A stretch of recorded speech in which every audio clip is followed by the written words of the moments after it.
menandatangani surat pengunduran, menyatakan mengundurkan diri dari pengurusan tanah itu, saya sudah disiapin rumah tingkat dalam garasi, ada mobilnya mewah. Kunci langsung diserahkan ke saya. Tapi saya tidak mau. Semua pintu sudah Pak Ujang ketuk. Hanya malaikat yang belum saya kirim surat. Para petani di berbagai penjuru negeri masih banyak hidup jauh dari sejahtera.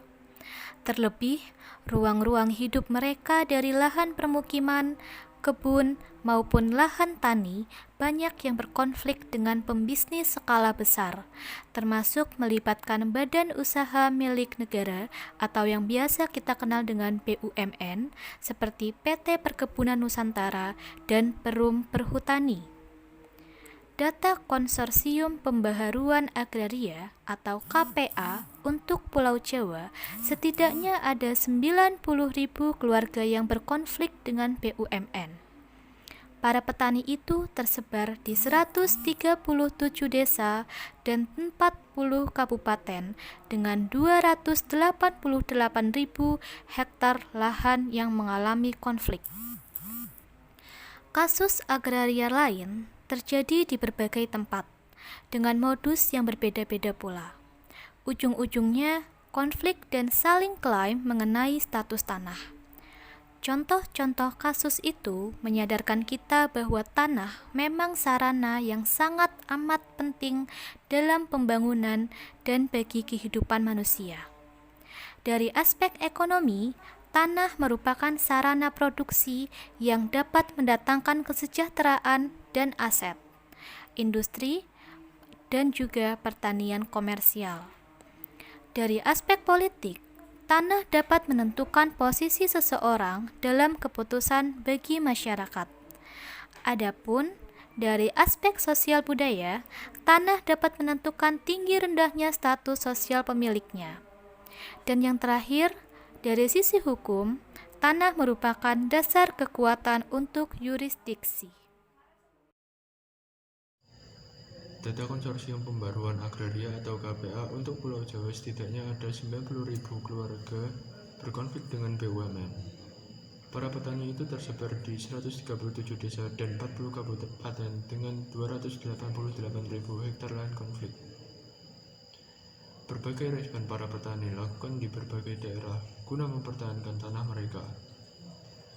Baru-baru ini, aksi petani Sei Mencirim dan Simalingkar di Deli Serdang, Sumatera Utara, mereka berjalan kaki menuju Jakarta dan unjuk rasa di depan Istana Presiden pada 11 Agustus 2020.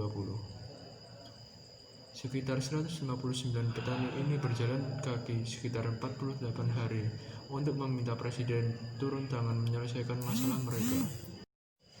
Cara ini mereka tempuh lantaran tak ada penyelesaian di level kabupaten hingga provinsi. Aris Wiono, Dewan Pembina Serikat Petani Simalingkar Bersatu atau SPSB, dan Serikat Tani Sei Mencirim Bersatu atau STMB mengatakan upaya mendatangi Presiden langsung ke Jakarta jalan terakhir. Mereka meminta keadilan ke Bupati, DPRD maupun pemerintah provinsi gagal. Aksi para petani ini gunung es dari konflik agraria oleh perusahaan-perusahaan negara, khususnya PTPN dan Perhutani di atas tanah-tanah garapan petani, kata Beni Wijaya, Kepala Departemen Kampanye dan Manajemen Pengetahuan KPA Agustus lalu. Dia bilang konflik antara petani dengan BUMN ini kasus yang menahun. Hingga kini belum ada itikat baik dari pemerintah untuk menyelesaikan secara baik dan adil bagi para petani. Konflik di Deli Serdang terjadi di tanah seluas 1.704 hektar dengan 850 hektar berada di desa Simalingkar dan 850 hektarnya lagi berada di desa Sei Mencirim. Konflik ditandai dengan pemasangan sepihak pelang bertuliskan hak guna usaha nomor 171/2009 di lahan para petani pada tahun 2017. Selanjutnya, PTPN menggusur lahan petani dengan mendapatkan pengawalan dari polisi dan juga TNI. Aksi ini mendapat perlawanan dari para petani yang sebenarnya sudah ada di lokasi sejak tahun 1951. Bahkan pada 1984, para petani sudah mendapatkan surat keputusan land reform dari 36 memperoleh sertifikat hak milik. Berdasarkan catatan KPA pada tahun 2018, terdapat 668.383 hektar lokasi prioritas reforma agraria atau LPRA, usulan organisasi masyarakat sipil yang seharusnya menjadi prioritas pemerintah. Benny selaku Kepala Departemen Kampanye dan Manajemen Pengetahuan KPA, Agustus lalu menyatakan bahwa berlarut proses penyelesaian konflik agraria ini selalu memakan korban. Untuk kasus Simalingkar sendiri, terdapat 3 orang yang ditangkap sepihak karena mempertahankan tanah mereka dari proses penggusuran.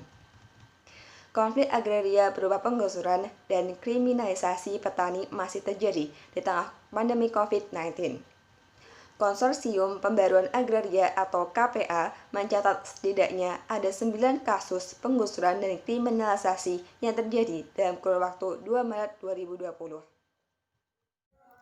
Penggusuran, penanganan represif, intimidasi, ancaman, dan kriminalisasi terhadap masyarakat di berbagai daerah, khususnya di Sumatera Utara hingga Sulawesi Selatan, kian memperparah keadaan yang sedang terjadi, yaitu adanya kondisi pandemi COVID-19 yang sedang terjadi di Indonesia.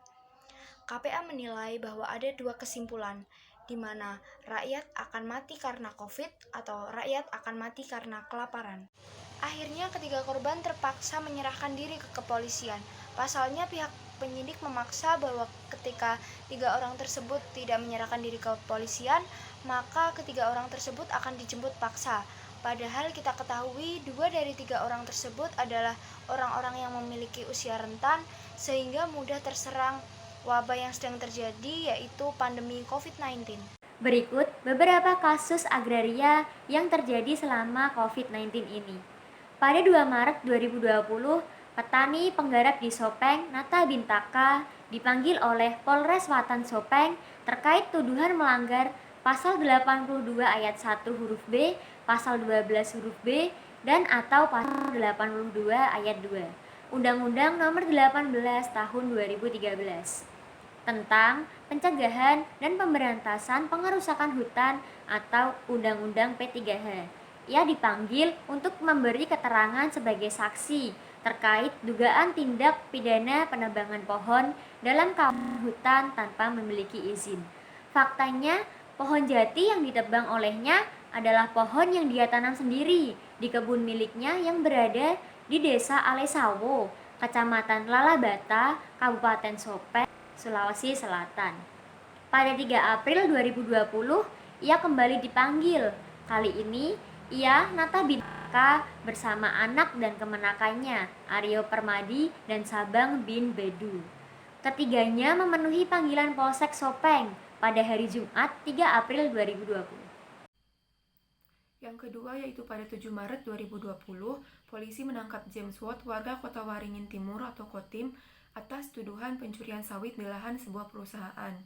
Kasus ini merupakan dampak konflik agraria warga dengan pihak perusahaan. Hasil tinjauan lapangan Panitia Khusus Perkebunan Besar Swasta atau PBS Kelapa Sawit dari Dewan Perwakilan Rakyat Daerah Kabupaten Kotim menunjukkan bahwa perusahaan ditengarai melakukan penanaman di luar batas HGU. Dari HGU 1865,8 hektar, total HGU perusahaan 117 hektarnya berada di tanah masyarakat Desa Peang, Kecamatan Telawang, Kotim. Yang ketiga yaitu pada 18 Maret 2020, PT PN 14 mengeluarkan surat edaran meminta petani di Kampung Likudengan Desa Uraso, Kecamatan Mapadecang, Kabupaten Luwu Utara, Sulawesi Selatan untuk meninggalkan tanah pertanian dan kampung mereka. Pihak PT PN mengklaim bahwa tanah tersebut merupakan tanah HGU mereka.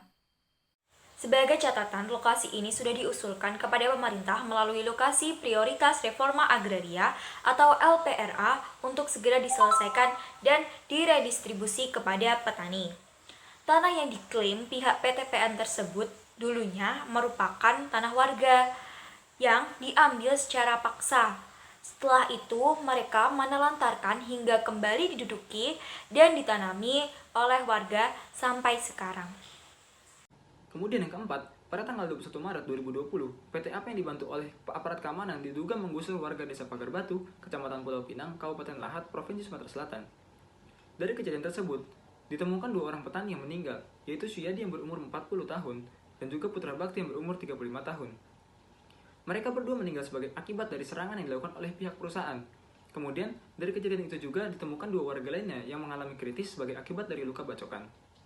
Kemudian, yang kelima, pada tanggal 27 Maret 2020, aparat kepolisian membubarkan kemah warga di Desa Sumber Agung, Kecamatan Pasanggaran, Kabupaten Banyuwangi, Provinsi Jawa Timur. Kemah tersebut didirikan oleh warga sebagai bentuk penolakan terhadap aktivitas penambangan yang dilakukan di Gunung Pitu dan juga di Gunung Salakan oleh PTDS. Mereka melakukan hal tersebut karena menganggap bahwa apa yang dilakukan oleh PTDS akan merusak lingkungan sekitar mereka. Beberapa rekomendasi terkait penyelesaian konflik agraria yang perlu segera dilakukan yaitu pertama, menyangkut penataan di bidang peraturan perundang-undangan tentang penyelesaian konflik agraria mulai UU, PP, Perda, sampai dengan surat keputusan Bupati. Kedua, adanya peran serta semua pihak, yaitu pihak yang memerlukan tanah, masyarakat yang tanahnya terkena pembangunan, Pemda, serta pemimpin informal atau ketua masyarakat hukum adat. Ketiga, Pemda berlaku sebagai mediator independen atau tidak memihak. Keempat, DPRD berkomitmen kuat untuk membantu masyarakat. Kelima, buka saluran keluhan warga sebelum terjadi konflik. Keenam, para pihak harus membangun komunikasi yang intensif. Ketujuh, sosialisasi dan monitoring kesepakatan. Kedelapan, pilihan kompensasi yang bersifat sustainable. Kesembilan, akses masyarakat terhadap tanah dan sumber daya yang tidak putus. Kesepuluh, perlu ada pemahaman dan pengetahuan yang setara mengenai hukum di antara para pihak. Ke-11, keputusan diambil secara sukarela dan tidak dimanipulasi. Ke-12, mediator memahami sosio-budaya masyarakat setempat. Ke-13, identifikasi sumber, aktor, dan cakupan konflik atau sengketa. Selain aspek-aspek pendukung penyelesaian konflik tersebut, yang penting ialah bukan caranya, melainkan pemahaman tentang sumber, asas, ketentuan, serta penerapan asas dan ketentuan tersebut dalam menyelesaikan konflik atau sengketa. Selanjutnya, kebijakan dan produk hukum pertanahan di kabupaten atau kota yang bersifat lintas sektoral dan partisipatif harus dikaji ulang secara berkala. Semua itu dilakukan dengan tetap mengedepankan prinsip kehati-hatian, prinsip penghormatan terhadap hak-hak atas tanah, dan prinsip keadilan.